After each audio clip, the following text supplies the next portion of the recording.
And so when I get to perform in places like this, I know that someone has made a mistake.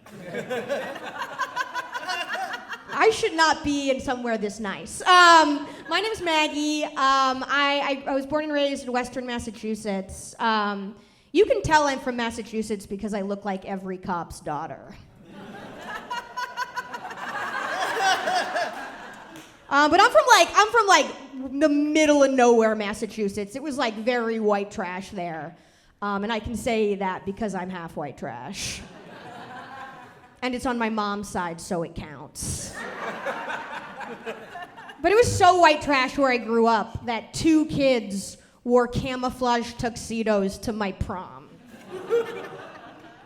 And I was like, one of us has to take this off. This is my prom! But I was like a really nerdy, not cool kid. I know, crazy, look at me. No, I was really lame. Like, my sexual awakening was Legolas. From the books. I got that reading comprehension, okay? No, I love Lord of the Rings. Is this the Lord of the Rings crowd? Okay, yes, speaking. I love Lord of the Rings so much, but recently I was on the train and I saw this girl who had this like huge fucking tattoo that said, "One ring to rule them all." In Elvish. Oh my God, and even I was like, that's a bit much. Which is like rich coming from a girl who could recognize and read Elvish. Also, some behind the music about me. I have on my body that I put there myself a Dunkin' Donuts tattoo. That's fucking real, and I was only a little drunk. And I'm sitting there looking at this girl like, how gauche? Does she know it's there forever? Oh my God. But then after Lord of the Rings, I got into the natural next thing for a very nerdy child, musical theater. Anyone else? Okay, I was so obsessed with musical theater. I was like all consumed. My AIM screen name was Broadway Maggie 22L. The 22L was my number in lacrosse. Multi-hyphenate. But it got so bad, my obsession was so bad that when I was 12, my brother died. And I got to pick one of the songs to be played at the funeral.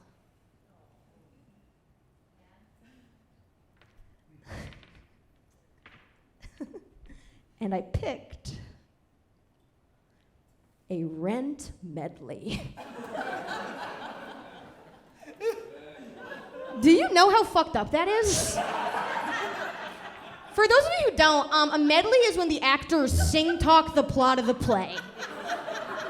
And Rent is about how everyone has AIDS.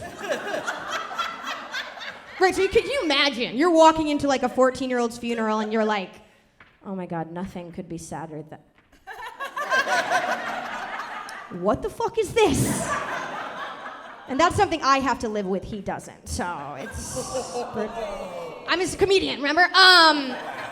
No, but, and then the thing you get into after musical theater, the natural progression is obviously emo music. I became obsessed with emo music. I was 12 years old and all I would do was like hang out at the mall and put all this eyeliner around my eyes. And I'd be like, Mom, don't come to the mall when you pick me up and drive around the corner. I became so obsessed with the greatest band of all time, Panic at the Disco. Shut the fuck up. If you don't know the band Panic at the Disco, all you have to know is that they're the greatest band of all time. I love them so much, and I especially love the lead singer, Brendan Urie. Shut the fuck up! Sorry, we have a thing. I loved him so much. I learned everything about him. I would like Google like Brendan Urie fact. Or like Brendan Urie nipple. I was obsessed. I loved him so much. I carved the initials BU for Brendan Urie into a wall at my parents' house. And to this day, it is just shellacked with lip gloss from where I would like make out and dry hump it. I would be like, Brendan, we can't. I loved him so much. He was my dream man. Like, I loved him so much. Flash forward like many years. I'm like 22 years old. I'm living in Brooklyn, New York. I'm sort of living my dream. I'm like living in a windowless basement with 8 roommates in Bushwick. Right? Every day I would wake up and my nose would be bleeding from the air pressure. But I loved it. I was young. I was like doing it. I was like everything was happening. I was like living my own personal rent. I was so bohemian. I was like the most emo you could be. And I was working at this restaurant in the West Village called May Mediterranean. And it was spelled meme. And I was a terrible waitress. Imagine. I was the worst waitress in the world. One day at work, the soup of the day was a gazpacho. Delicious. And I brought it to this man, and I put it at his table, and I'm not paying attention at all. I'm like thinking about how like famous I'm gonna be. And I take the soup to this man, and I put him in front of him, and I look him right in the eyes, and I go, Gestapo.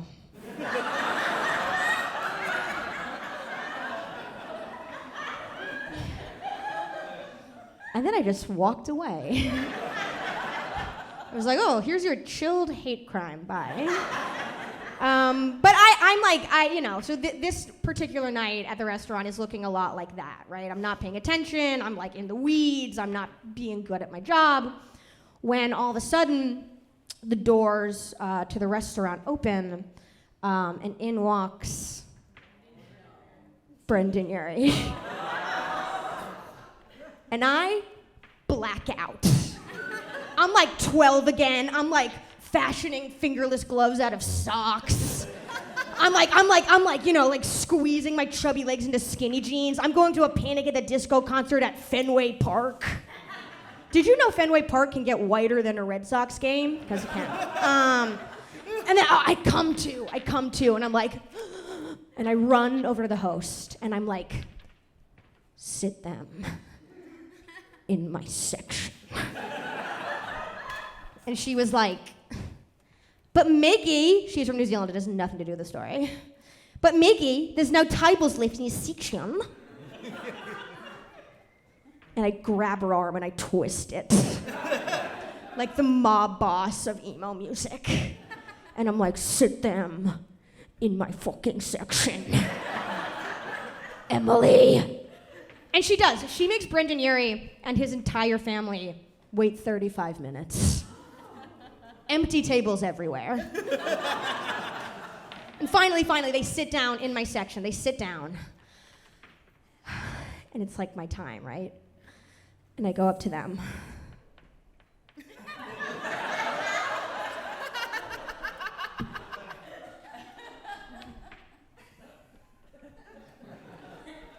And I'm like, still or sparkling water? And from that moment on, I'm fucking killing it. They love me. They're laughing at all my jokes. They're in the palm of my hand. I'm like recommending entrees to Brendan Urie's mom. I'm like, oh, try the lemon chicken. I'm giving his dad free shots of tequila. I'm like, that one's on me. At one point, Brendan Urie's wife was like, oh my God, you're so cute. And I was like, this isn't about you. At one point, I'm clearing Brendan Urie's plate, and his fork grazes my arm. It was perfect. It was everything I could have wanted. But the rest of my tables are on fire. I do not go to them one time. Nobody has water. Nobody has an entree. I just have women like waving me down like, where's my Chardonnay? And I'm like, I have no idea, ma'am. My manager like runs over to me and she's like, what the fuck is happening? You need to pull your shit together, like get it together. And I was like, Oh, yeah, totally. You know, the public. Finally, at the end of Brendan Urie's perfectly orchestrated meal, I see them getting up to leave. So I prop myself by the door. Just having to think.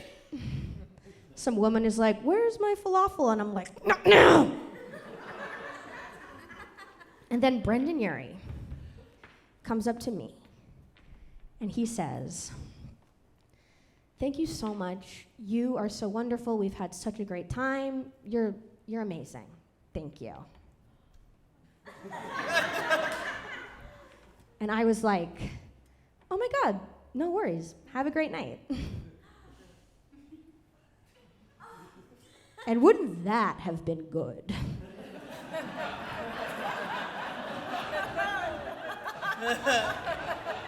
If that's where it ended. And then they left, and that's how they remembered me. But instead, I go, "Oh my God, no worries. Just so you know, I've always loved you. And you really got me through my brother's death in middle school." Okay, so the thing is, that I can say to you guys now as an adult, like the thing about Panic at the Disco and Brendan Urie and emo music, that shit is so easy, right? Look at the genre of emo music. All of the songs are about, how your hometown sucks and how your parents don't understand you. Or how, the girl in your homeroom likes the jock and not you. Right? That shit is so easy. That shit is so easy. And at the time, I was in middle school. And I was grieving my brother's death. And I so badly wanted to be sad about that shit. I didn't want to be sad about Aiden dying, because I wanted him there with me. And this is all funny, yes, but that first album, which I know is bad, A Fever You Can't Sweat Out,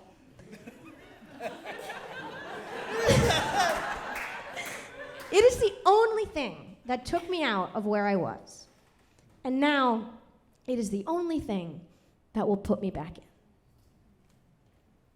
But of course, I didn't give that context to Brendan Urie and his fucking family. I'm just standing there like this. And I go, "Can I hug you?" And he goes, "No." And I was like, I pull myself together and I'm like, okay, anyway, have fun in Kinky Boots, which was the Broadway musical he was starring in on Broadway at the time. And I know this because I'm a musical theater bitch first. They leave, right? And I run out of the restaurant and I call my best friend from middle school and I tell her what happened and I'm screaming and my Massachusetts accent's coming out. I'm like, "Oh my God, Brianna, he's so fucking hot. Oh, holy fucking shit, Brianna." I'm screaming, and of course, the front of this restaurant is all windows. So the entire restaurant, who did not get water or entrees or anything, is just watching their psychotic waitress go like this.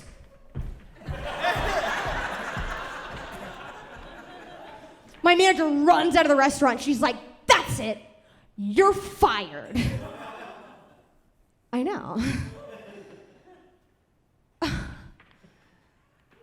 So I walk back into the restaurant. Everyone's glaring at me. I go into the kitchen.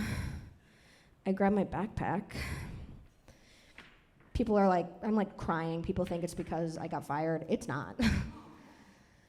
I noticed the busboys clearing Brendan Urie's table. And I lost a lot that night, right? I lost the ability, I lost my job, right? Whatever. I lost my dignity. Never had it. I lost the ability to go within 100 feet of Brendan Urie. I'll get it back. But I did gain something.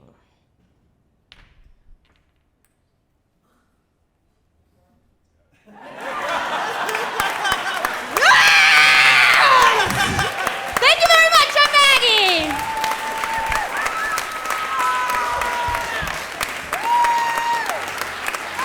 Maggie Crane, everybody.